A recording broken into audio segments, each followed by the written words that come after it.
Midi, heure locale du Caire, bonjour et bienvenue à cette nouvelle édition de Midi au Caire. Amorçons notre rencontre avec cette nouvelle concernant le chef de l'État, le président Abdel Fattah el-Sisi, qui a suivi les efforts du ministère du Commerce et de l'Industrie en vue d'élargir la localisation de l'industrie et d'augmenter le volume des exportations. El-Sisi a donné ses directives lors de la réunion avec le chef du gouvernement Mostafa Madbouli et la ministre du Commerce et de l'Industrie, Dr Nevin Gemer.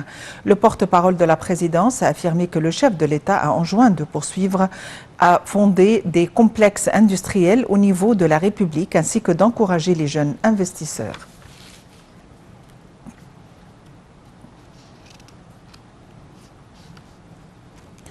Le commandant général des forces armées, ministre de la Défense et de la production militaire, le général de corps d'armée Mohamed Zaki, a assisté à la cérémonie de signature de 2 protocoles d'accord dans le domaine de la coopération militaire entre l'Égypte et la Corée du Sud et d'un contrat pour la fabrication conjointe de l'obusier EJK 9A1 avec la société sud-coréenne Hanwha en présence du ministre sud-coréen des achats de défense d'APA, M. Kang In-ho.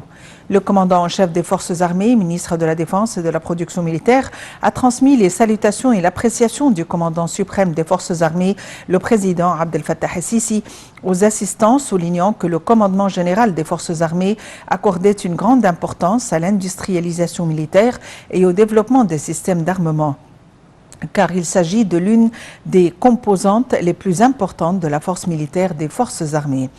Pour sa part, le ministre des Achats de Défense de la Corée du Sud, M. Kang In-ho, a exprimé sa grande joie pour la coopération militaire avec l'Égypte en tant que puissance régionale majeure, se réjouissant d'assister à une plus grande coopération et coordination militaire conjointe entre les 2 pays en cette phase. Par ailleurs, le président Abdel Fattah el-Sisi a reçu le PDG de la Chambre koweïtienne du commerce et de l'industrie, Mohamed Jassim Al-Sakr. L'entretien s'est déroulé en présence du chef des renseignements, Abbas Kamel, et de la ministre du commerce et de l'industrie, Nevin Gemer. El-Sisi a mis l'accent lors de cette rencontre sur les fortes relations historiques liant l'Égypte au Koweït à tous les niveaux. Le chef de l'État a réitéré aussi la position constante de l'Égypte soutenant la sécurité du Koweït et de tous les pays du Golfe et qui fait partie de la sécurité nationale égyptienne. Le président a exprimé son total soutien à l'échange commercial entre les 2 pays et au projet d'investissement conjoint. L'entretien a porté sur les moyens de soutenir le Conseil d'affaires koweïto-égyptien. El-Sisi et Al-Sakr ont aussi passé en revue les chances d'investissement et les nouveaux projets conjoints, surtout dans les domaines des infrastructures, de l'énergie propre et de l'assainissement de l'eau.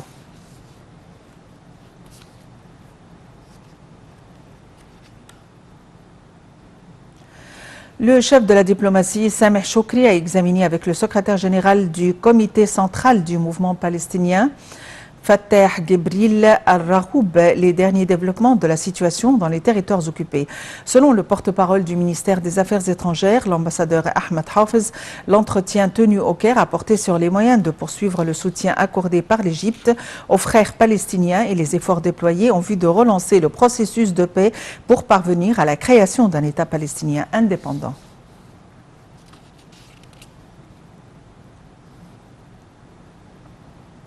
Le porte-parole du ministère de la Santé, Houssem Abdelghafar, a déclaré que 2223 nouveaux cas de coronavirus avaient été recensés au cours des dernières 24 heures. Dr Abdelghafar a également annoncé le décès de 31 personnes. Au total, 358 000 cas ont été rétablis du coronavirus et avaient quitté les hôpitaux de confinement après avoir reçu les soins médicaux nécessaires.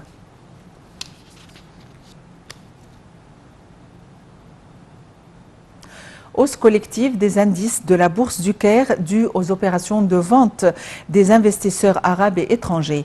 L'indice principal EGX 30 a haussé de 0,8% pour se stabiliser au niveau de 11 578 points.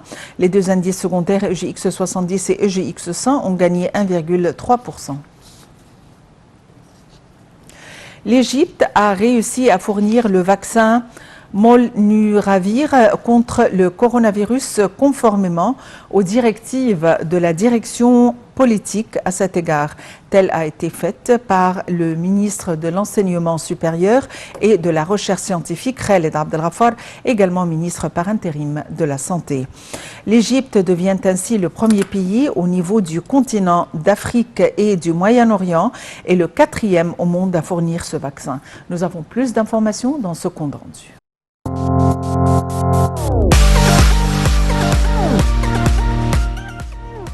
L'État égyptien a réussi à fournir le vaccin Molnupiravir contre le coronavirus, conformément aux directives de la direction politique à cet égard. C'est ce qu'a annoncé le ministre de l'Enseignement supérieur et de la Recherche scientifique, Khaled Abdelghafar, également ministre par intérim de la Santé. L'Égypte devient ainsi le premier pays au niveau du continent d'Afrique et du Moyen-Orient et le 4e au monde à fournir ce vaccin, a expliqué Dr Abdelghafar. Il avait annoncé que l'Égypte avait pris livraison de 667 000 doses du vaccin AstraZeneca. Cette cargaison est fournie par la Belgique et l'Allemagne via COVAX et Gavi Alliance, a noté le ministre, tout en appelant à nouveau les citoyens à se faire vacciner pour se prémunir contre les formes graves du Covid et ses variants. L'État, a-t-il précisé, n'épargne aucun effort pour fournir gratuitement les vaccins aux citoyens via la coopération avec les organismes internationaux pour préserver les acquis réalisés en matière de lutte contre cette pandémie. Le président Abdel Fattah el-Sisi avait ordonné de poursuivre les campagnes de vaccination contre le coronavirus. Lors d'une réunion avec le conseiller du président pour les affaires de la santé et de la prévention, Mohamed Awad Tagdine, le président Assisi a ordonné le renforcement de programmes de sensibilisation aux mesures de précaution contre le Covid-19. Il a jugé nécessaire de respecter les gestes barrières, notamment dans les endroits hautement fréquentés, tels les services publics, les universités et les écoles, ainsi que les lieux publics et de services, en prenant toutes les mesures pour réduire la congestion de ces lieux et pour y appliquer toutes les règles de prévention, d'hygiène et de désinfection.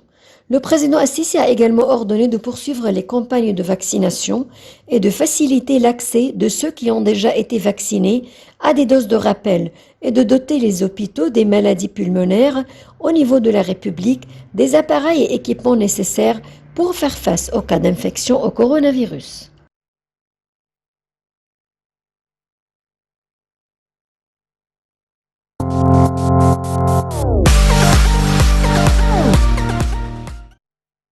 Les indices relatifs aux performances financières et économiques du pays dans le premier semestre de l'exercice actuel 2021-2022 sont rassurants. C'est ce qu'a annoncé le ministre des Finances, Mohamed Maït, ajoutant que l'économie égyptienne est toujours capable d'affronter les défis et d'enregistrer des taux positifs dépassant les chiffres ciblés ainsi que ceux prédits par les institutions financières et de notation. Nous avons plus d'informations dans ce compte rendu.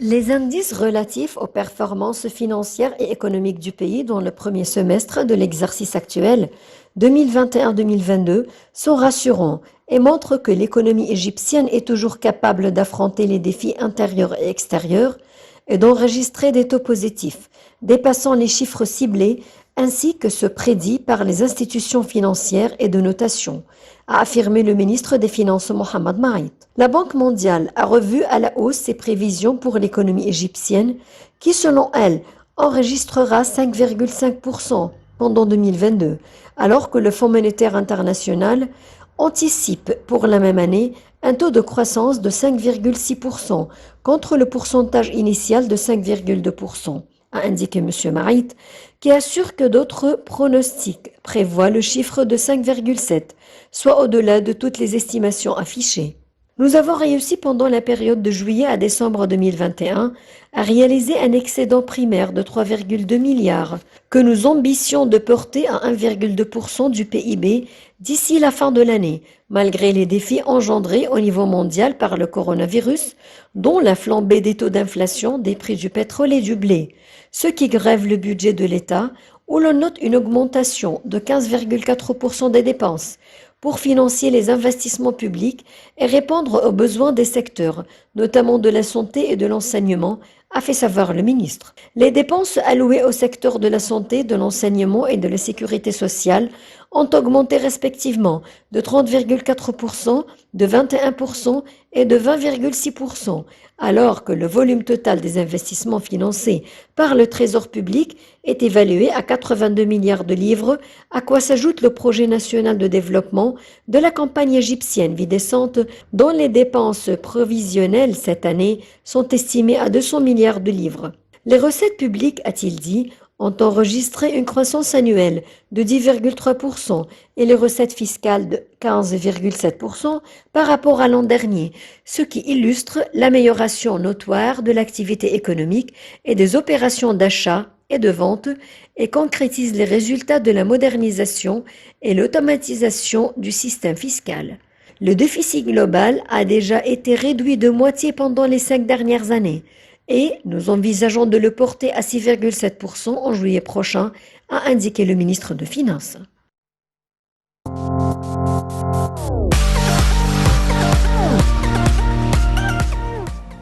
Et pour nous donner plus d'éclaircissements, nous avons le plaisir d'avoir en ligne Dr Raouf Ghafar, analyste économique.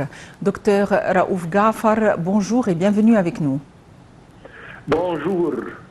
Docteur Raouf Ghafar, selon le ministre des Finances, les indices relatifs aux performances financières et économiques du pays dans le premier semestre de l'exercice fiscal 2021-2022 sont très rassurants.